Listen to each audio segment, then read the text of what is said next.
Dear students, আজকে আমরা পড়ব পঞ্চম অধ্যায়ের আরেকটা গুরুত্বপূর্ণ টপিক, ফুসফুসের ও মুখের ক্যান্সার সম্পর্কে।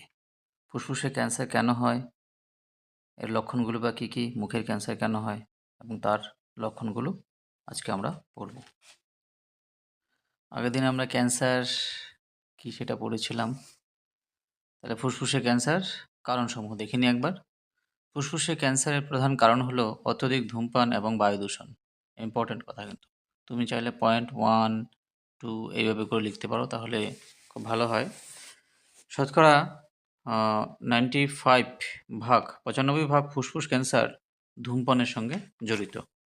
তামাকের মধ্যে থাকা নিকোটিন, টার, বেনজোপাইরিন, পলিসাইক্লিক অ্যারোমেটিক হাইড্রোকার্বন, সংক্ষেপে বলা হয় PAH,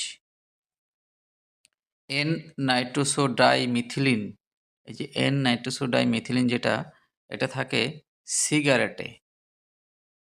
তার মানে ধূমপান তো আমরা শুধু বিড়ি খাওয়া হয় না, সেখানে সিগারেটও গ্রহণ করা হয়। তাহলে এই সিগারেটের মধ্যে থাকে নাইট্রোসোডাইমিথিলিন। এই যে প্রত্যেকটা পদার্থ, এরা হলো সবাই কার্সিনোজেন, ক্যান্সার তৈরি করে, এবং যার জন্য এরাই ফুসফুসে ক্যান্সার তৈরি করতে পারে। ফুসফুসে ক্যান্সারের লক্ষণগুলো কী কী? ফুসফুসে ক্যান্সারের লক্ষণগুলি হলো, প্রথম হলো শ্বাসকষ্ট, কমা হতো এখানে। 2 নম্বর দীর্ঘস্থায়ী কাশি। 3 নম্বর রক্তাক্ত শ্লেষ্মা নির্গমন, অর্থাৎ কাশির সাথে যে কফটা বেরোবে সেটা রক্তাক্ত হবে, বুকে ব্যথা করবে, বারবার নিউমোনিয়া আক্রমণ, শ্বাসনালীর প্রবাহ, স্বরভঙ্গ, গলার স্বর ভেঙে যাবে, মাঝে মধ্যে ঠান্ডা লেগে যাবে। এগুলো হলে কিন্তু খুব সাবধান, অবশ্যই ডাক্তারবাবুর কাছে যেতে হবে। এবার দেখে নিই মুখের ক্যান্সার, ওরাল ক্যান্সারের কারণগুলো কী কী। ওরালকে আমরা যে জিনিসগুলো চিবিয়ে খাবো, খৈনি, গুটখা, জর্দা, পান মশলা প্রভৃতি নিয়মিত চেবানোর মাধ্যমে তামাকের রস প্রবেশ করে, ফলে মুখে ক্যান্সার সৃষ্টি হতে পারে।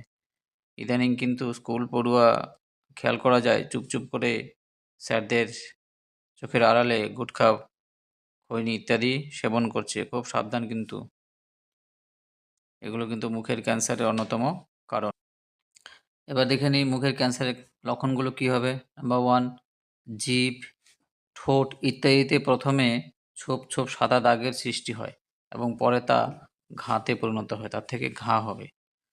নাম্বার 2, দাঁতের গঠন বিকৃত হয়।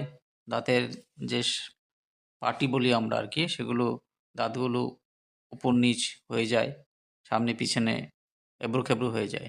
এবং গলায় ক্যান্সার সৃষ্টি হলে খাবার গিলতে অসুবিধা হয়, ঢোক গিলতে অসুবিধা হয়। তাহলে এগুলো লক্ষণ দেখলে কিন্তু খুব সাবধান। আজ তাহলে এই পর্যন্ত থাক। পরের দিন আমরা আবার নতুন টপিক নিয়ে আলোচনা করব। আর ভিডিওটি ভালো লাগলে অবশ্যই বন্ধুদের মধ্যে শেয়ার করবে। মাধ্যমিকের জন্য জোর কদমে প্রস্তুতি নিতে থাকো। টেস্ট পরীক্ষা শেষ, টেস্ট পেপারগুলো সলভ করতে থাকো। কোথাও অসুবিধে হলে অবশ্যই কমেন্ট করবে। Tata, bye bye.